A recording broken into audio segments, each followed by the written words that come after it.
एक जंगल में चींची नाम की एक चिड़िया रहा करती थी। चींची बहुत ही उदास रहा करती थी क्योंकि उसका कोई भी बच्चा नहीं था। जंगल के पक्षी उसके बारे में बात किया करते थे।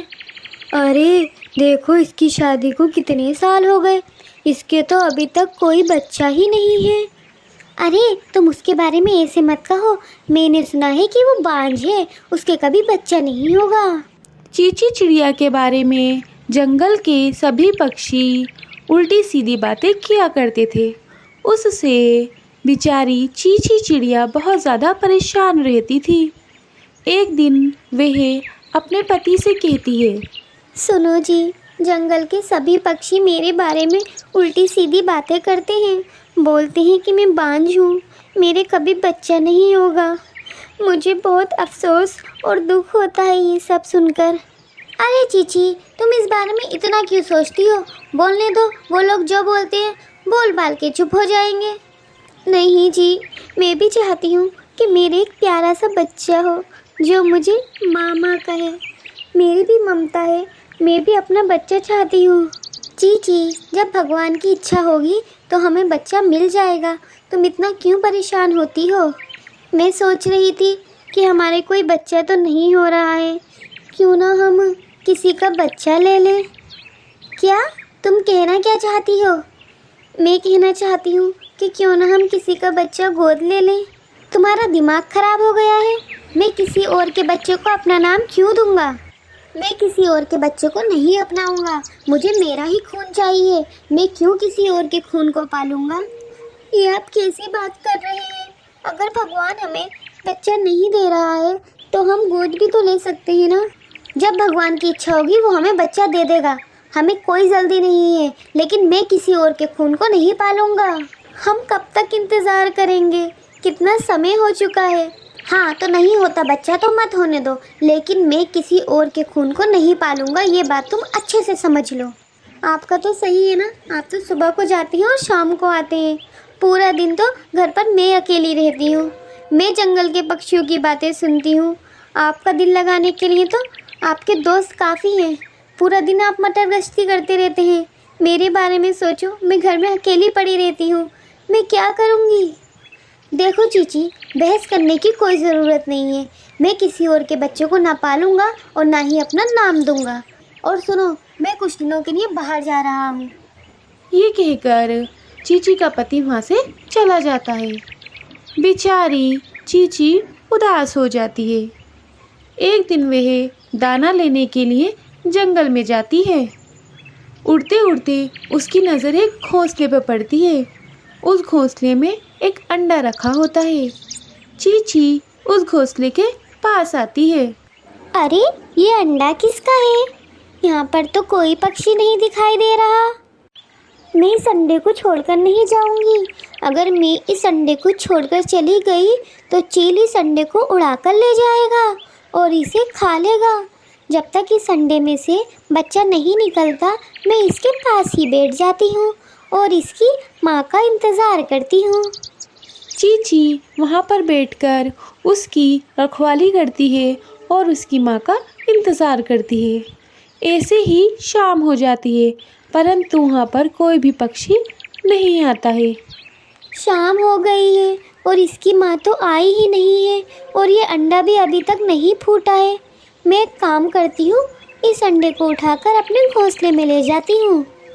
ये सोचकर चींची उस अंडे को उठाकर घोंसले में ले आती है। अंडा लाने के कुछ समय बाद ही वह अंडा फूट जाता है और उसमें से एक छोटा सा बच्चा निकलता है जो चींची चिड़िया को देखता है और उसे ही अपनी माँ समझने लगता है। मम्मी, मम्मी, मम्मी, ये बच्चा तो बहुत ही प्यारा है, बहुत ही सुंदर है। भगवान तेरा धन्यवाद, तूने मुझे माँ बना दिया। ये कहने के बाद वह उस बच्चे को पालने लगती है और उसका नाम वह परी चिड़िया रखती है। वह उसके साथ खेलती है, उसे उड़ना सिखाती है। कुछ दिनों बाद जब चींची का पति वापस आता है तो वह अपने घोंसले में एक बच्ची को देखता है। चीची, चीची, ये बच्चा किसका है? ये बच्चा मेरा है। तुम्हारा बच्चा? तुम्हारा दिमाग तो सही है ना, तुम्हारा बच्चा कहाँ से आ गया? ये मेरा बच्चा है। देखो चीची, सच सच बताओ ये बच्चा किसका है और तुम कहाँ से उठा कर लेकर आई? ये बच्चा मेरा है। जब मैं एक बार खाने की तलाश में बाहर निकली थी तो मुझे ये बच्चा मिल गया था, तो मैं इसे अपने साथ ले आई। तुम किसी और के बच्चे को अपने साथ ले आई? ये किसी और का बच्चा नहीं है, इसे मैंने पाला है, तो अब ये मेरा बच्चा है। चीची, पागलपन बंद करो और ये जिसका बच्चा है उसे देकर आओ। ये किसी का बच्चा नहीं है, इसकी कोई माँ नहीं है, इसकी माँ मैं हूँ।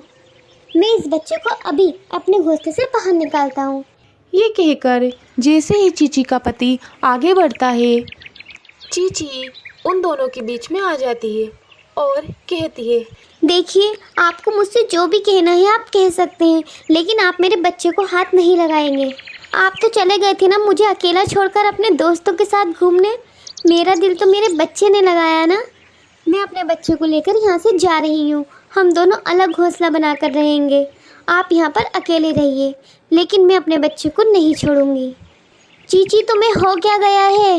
ये मेरा बच्चा है, मैंने इसे पाला है, मैं इसे घर से बाहर नहीं निकालूंगी। ये कहकर वह परी को लेकर के वहाँ से चली जाती है। दोनों मिलकर एक नया घोंसला बनाते हैं। माँ, माँ, वो जो चिड़े अंकल कह रहे थे कि आप मेरी मम्मा नहीं है, वो सच बोल रहे थे? नहीं बेटा, मैं ही तुम्हारी मम्मा हूँ। वो झूठ बोल रहे थे, सब झूठ बोल रहे हैं, मैं ही तुम्हारी मम्मा हूँ। चीची चिड़ी अब कभी भी अपने पति के पास वापस नहीं जाती। वह अपनी बच्ची के साथ अलग ही खुशी खुशी रहने लगती है। एक जंगल में टोनी, मीनू और चीची नाम की 3 बहनें रहा करती थीं। बचपन में ही उनके माता पिता का देहांत हो गया था। टोनी ने बड़े लाड प्यार से अपनी दोनों बहनों को पाला और बड़ा किया। एक दिन टोनी अपनी दोनों बहनों से कहती है, चीची और मीनू, तुम्हें तो पता है ना कि हमारा घर कितना ख़राब हो गया है, पूरा टूट चुका है और हमारे पास इतने भी पैसे नहीं हैं कि हम अपना घर सही करा सकें। तो मुझे लगता है कि हमें जंगल में जाना चाहिए और किसी अच्छे घर की तलाश करनी चाहिए। हम कोई पेड़ ढूंढ लेते हैं और उसी पर अपना घर बना लेंगे। हाँ दीदी, आप सही कह रही हैं। हमारा घर बहुत पुराना हो गया है और हमारे घर में दरारें भी पड़ गई हैं। हमें नया घर बनाना चाहिए। हाँ हाँ, मैं भी यही कह रही हूँ कि हमें यहाँ से चलना चाहिए। माता पिता के देहांत के बाद तुम मेरी जिम्मेदारियाँ हो, इसीलिए मैं तुम्हें कुछ भी नहीं होने दूँगी। और इस घर का तो कोई भरोसा नहीं कि ये घर कब टूट जाए। ये कहकर टोनी अपनी दोनों बहनों को वहाँ से ले जाती है। वह लोग जंगल की ओर चलते हैं। वहाँ पर उन्हें 3 पेड़ दिखाई देते हैं। एक पेड़ पर बहुत सारे आम लगे होते हैं और एक पेड़ पर बहुत सारे सेब लगे होते हैं। वहीं एक पेड़ बंजर पड़ा होता है जिस पर कोई भी फल या फूल नहीं होते।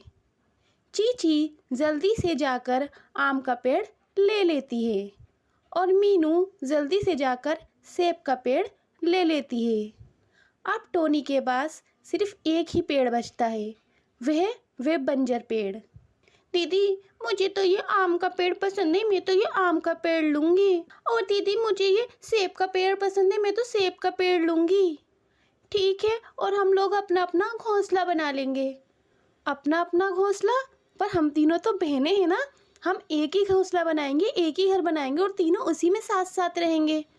नहीं दीदी, हमने बचपन से लेकर अब तक आपको झेला है, हम आगे आपको नहीं झेलेंगे। आप अपना घर अलग बनाइए और हम अपना घर अलग बनाएंगे। ये तुम कैसी बातें कर रही हो मीनू? मैं तुम्हारी बड़ी बहन हूँ। मैंने बचपन से लेकर अब तक तुम्हारी देखभाल की है। माता पिता के बाद मैंने ही तुम्हें सहारा दिया है। हाँ तो क्या हुआ, अगर आपने हमें पाला है तो हम आपको और नहीं झेल सकते। चीची, तू तो मेरी छोटी बहन है ना, तू तो मेरे साथ रहेगी। वाह दीदी, अगर आपको बंजर पेड़ मिला है तो आप मेरे साथ रहना चाहती हैं ताकि आप मेरे आम खा सकें। मैं तो आपको अपने साथ नहीं रखूँगी। नहीं नहीं, मैं आपको अपने साथ नहीं रखूँगी। बेचारी टोनी उदास हो जाती है। उसके पास उस बंजर पेड़ पर रहने के अलावा और कोई रास्ता नहीं बचता है। वह उस बंजर पेड़ को पानी देती है और उसकी देखभाल करना शुरू कर देती है।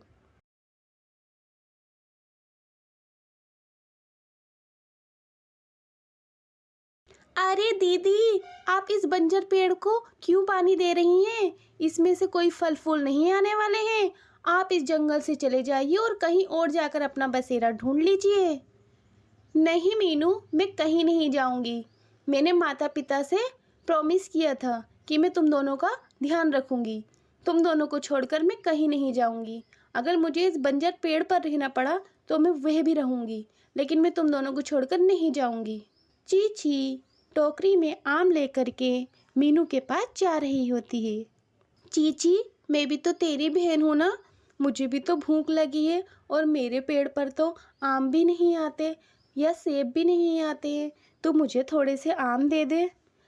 क्यों? मैं आपको आम क्यों दूंगी? आप मुझे बदले में कुछ देती हो क्या? मैं मीनू दीदी को आम देती हूँ तो वो तो मुझे सेब देती हैं। आप मुझे क्या देती हो? आप मुझे कुछ नहीं देती। मैं तो आपको आम नहीं दूंगी। पर मुझे भूख लगी है और मेरे पेड़ पर कोई भी फल नहीं आता। मुझे खाने के लिए दे दे थोड़े से आम। नहीं दीदी, मैं आपको नहीं दे सकती। मैं मीनू दीदी को देने जा रही हूँ और आप मुझे परेशान मत करो। और अगर आपको इतनी दिक्कत है तो आप यहाँ से चली जाओ ना, कहीं और जाकर रह लो किसी और पेड़ पर। ये कहकर चीची वहाँ से चली जाती है। बेचारी टोनी, वह अपने पेड़ को पानी देती है और किसी से कुछ नहीं कहती। एक दिन वह देखती है कि उसके पेड़ पर हरे भरे पत्ते आने लगते हैं। वहीं चीची और मीनू के पेड़ की पत्तियां सूखने लगती हैं। अरे वाह, मेरे पेड़ पर तो पत्तियां आ रही हैं। लगता है बहुत जल्दी इस पर फल आने लगेंगे। रात का समय होता है। बहुत तेज़ तूफान आता है जिसमें चीची और मीनू का पेड़ गिर जाता है। वहीं टोनी का पेड़ हरा भरा हो जाता है। सुबह के समय टोनी अपना पेड़ देखती है। उस पर बहुत सारे हीरे लगे होते हैं। ये तो हीरे हैं। अरे, इसमें हीरे कैसे आए? हाँ टोनी, मैं एक हीरे का ही पेड़ हूँ, लेकिन किसी ने मेरी देखभाल नहीं की। इस वजह से मैं बहुत ज़्यादा बंजर हो गया था। तुमने मेरी देखभाल की, इसीलिए अब मैं हरा भरा हो गया हूँ। इन हीरों पर तुम्हारा हक है। तुम इन हीरो को लो और बाज़ार में बेचकर अच्छी सी ज़िंदगी जियो। टोनी हीरे बेचकर अच्छी ज़िंदगी जीने लगती है। वहीं चीची और मीनू दोनों बहुत ही ज़्यादा परेशान होती हैं। चीची और मीनू अपनी बहन टोनी के घर आती हैं। दीदी, मुझे माफ़ कर दीजिए। मैं तो चीची से भी बड़ी हूँ, लेकिन मैंने आपके साथ बदतमीज़ी की। मुझे माफ़ कर दीजिए। आप मुझे घर से निकाल दीजिए, लेकिन आप चीची को रख लीजिए, ये तो छोटी है। अरे बेटा, आप दोनों ही मेरे लिए बराबर हो और मैं आप दोनों से ही बहुत प्यार करती हूँ। आप दोनों यहाँ पर रह सकती हो। नहीं दीदी, हमने आपके साथ बदतमीज़ी की, हमें माफ़ कर दीजिए। शायद हम तो माफ़ी के भी काबिल नहीं हैं। कोई बात नहीं बेटा, आप दोनों यहाँ पर रहो। आप दोनों मेरी बहनें हो और मैं अपनी बहनों का साथ कभी नहीं छोड़ सकती। टोनी चीची और मीनू के साथ उस घर में खुशी खुशी रहती है। समय ही बताता है कि कौन अपना है और कौन पराया।